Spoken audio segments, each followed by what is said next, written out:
आज हम एक ऐसे विषय पर बात करने वाले हैं जो प्रकृति और इंसान के बीच के एक बहुत ही गहरे और विचारोत्तेजक रिश्ते को उजागर करता है।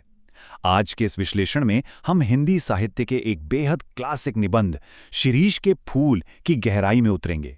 सच कहूं तो ये सिर्फ एक पेड़ के संघर्ष की कहानी नहीं है, ये वनस्पति विज्ञान और इंसानी लचीलेपन का एक ऐसा शानदार संगम है जो हमें विपरीत परिस्थितियों में भी डटे रहने की कला सिखाता है। जरा इस तस्वीर की कल्पना कीजिए। धरित्री निर्धूम अग्निकुंड बनी हुई थी। इसका सीधा सा मतलब है कि धरती बिना धुएं वाले आग के कुंड की तरह तप रही है। जेठ का महीना है, गर्मी अपने चरम पर है, हर तरफ सिर्फ लू है और धरती अपना सारा पानी खो चुकी है। ये कोट हमें उस भयंकर और निर्दयी माहौल का बिल्कुल सटीक एहसास कराता है, जहां हमारा मुख्य विषय यानी शिरीष का पेड़ किसी चमत्कार की तरह जिंदा रहता है। अब यहां प्रकृति का सबसे बड़ा विरोधाभास देखिए। एक तरफ वो विनाशकारी गर्मी और लू है जो हर तरफ जीवन को सुखा रही है, और दूसरी तरफ इसी चिलचिलाती धूप में शिरीष का पेड़ ऊपर से नीचे तक फूलों से लदा हुआ है। जब आसपास के बाकी सभी पेड़ पौधे और हरियाली दम तोड़ रहे होते हैं, तब यह पेड़ पूरे जीवन से भरा हुआ एकदम हरा भरा खड़ा रहता है। आखिर ये विरोधाभास हमें क्या बताने की कोशिश कर रहा है? आइए इसे समझते हैं। इस विषय में और अंदर जाने से पहले जरा इस शानदार रचना को आकार देने वाले व्यक्ति के बारे में जान लेते हैं। आचार्य हजारी प्रसाद द्विवेदी, जिनका समय 1907 से 1979 तक रहा। पद्म भूषण और साहित्य अकादमी पुरस्कार से सम्मानित द्विवेदी जी सिर्फ एक लेखक नहीं थे, बल्कि एक बहुत बड़े सांस्कृतिक इतिहासकार थे। उनकी सबसे बड़ी खूबी ये थी कि वो प्रकृति की बिल्कुल साधारण सी चीज़ों में से भी गहरा अर्थ निकाल लेते थे। उनका पूरा दर्शन विराट मानवतावाद पर टिका था, यानी ऐसा साहित्य जो इंसान को संवेदनशील बनाए और जीवन जीने की अदम्य इच्छा पैदा करे। और यही वजह है कि ये मूल रचना कोई बोरिंग या नीरस वनस्पति विज्ञान का पाठ नहीं है। ये उनके संग्रह कल्पलता से लिया गया एक ललित निबंध है। ललित निबंध का मतलब है एक ऐसा काव्यात्मक और गीतात्मक लेख जहां प्रकृति का इस्तेमाल समाज को आईना दिखाने के लिए किया जाता है। यहाँ शिरीष का पेड़ सिर्फ एक पेड़ नहीं है, बल्कि मानवीय भावनाओं और समाज की असलियत को बयान करने का एक बहुत ही खूबसूरत जरिया। अब जीव विज्ञान के इस अद्भुत चमत्कार पर गौर करते हैं।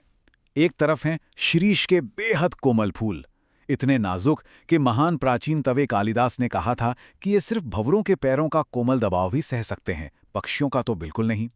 लेकिन वहीं दूसरी ओर इसके फल वो इतने सख्त और जिद्दी होते हैं कि वसंत आने पर भी अपनी जगह से हिलने का नाम नहीं लेते। ये सच में एक बहुत ही हैरान करने वाला बायोलॉजिकल कॉन्ट्रास्ट है। और बस यहीं से ये बात वनस्पति विज्ञान से निकलकर सीधे समाज की ओर मुड़ जाती है। द्विवेदी जी ने इन खड़खड़ाते पुराने फलों को समाज के उन राजनेताओं और पुरानी पीढ़ी के लोगों का प्रतीक माना है जो सत्ता और अपने अधिकारों से बुरी तरह चिपक कर बैठ जाते हैं। ये फल तब तक डाल पर अटके रहते हैं जब तक के नए पत्ते आकर उन्हें जबरदस्ती धक्का मारकर बाहर नहीं कर देते।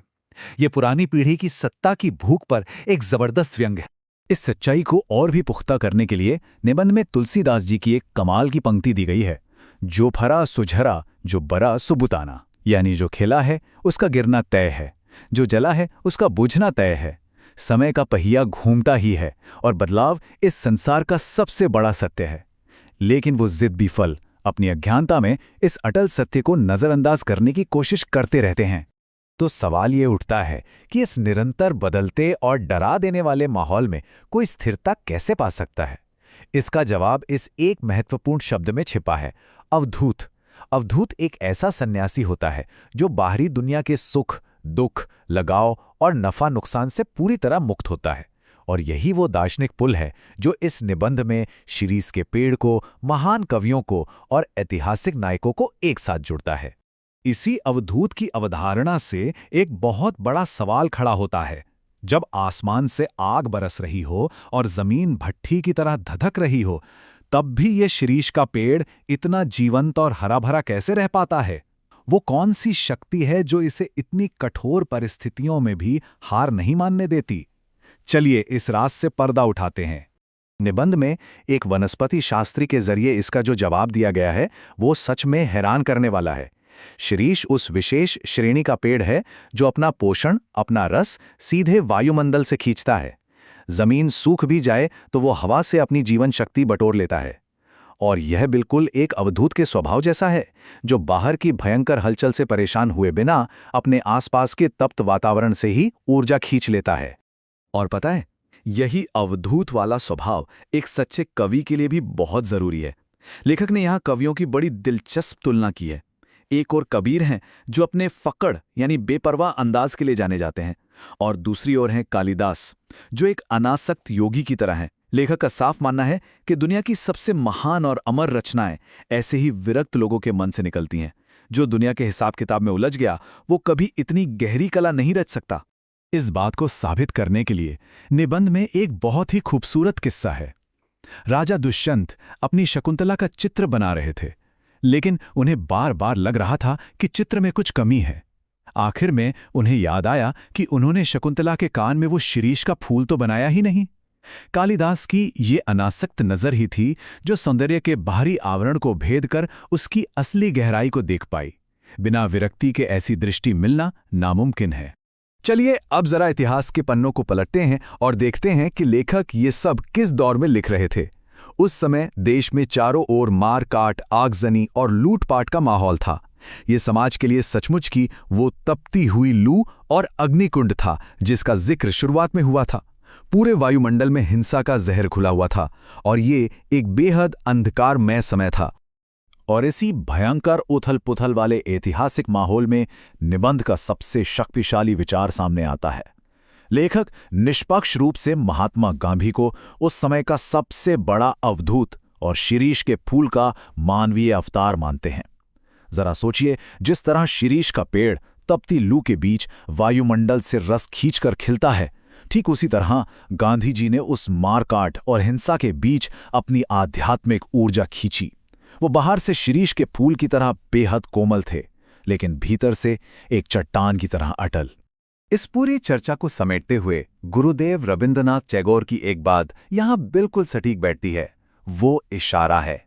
कोई भी फूल या पेड़ महज वहीं तक सीमित नहीं होता, वो किसी बहुत बड़ी सच्चाई की ओर उठी हुई एक उंगली की तरह है। शिरीष का ये फूल भी महज एक वनस्पति नहीं है, बल्कि ये इंसानी लचीलेपन, हमारे धैर्य और मुश्किल से मुश्किल वक्त में भी अपने अस्तित्व को बचाए रखने की क्षमता की ओर एक सीधा इशारा है। और इस विश्लेषण के अंत में लेखक हमें एक ऐसे चुभते हुए सवाल के साथ छोड़ जाते हैं जो दिमाग को झकझोर देता है। हाय, वो अवधूत आज कहाँ है? ये सिर्फ एक वाक्य नहीं है, ये आज के समाज के खालीपन पर एक गहरी टिप्पणी है। सोचने वाली बात है कि आज के इस शोर शराबे और स्वार्थ से भरे दौर में वो शिरीष जैसा स्थिर नेतृत्व, वो अनासक्त और लचीलापन कहाँ गायब हो गया है? इस सवाल का जवाब हम सभी को अपने भीतर ढूंढना होगा।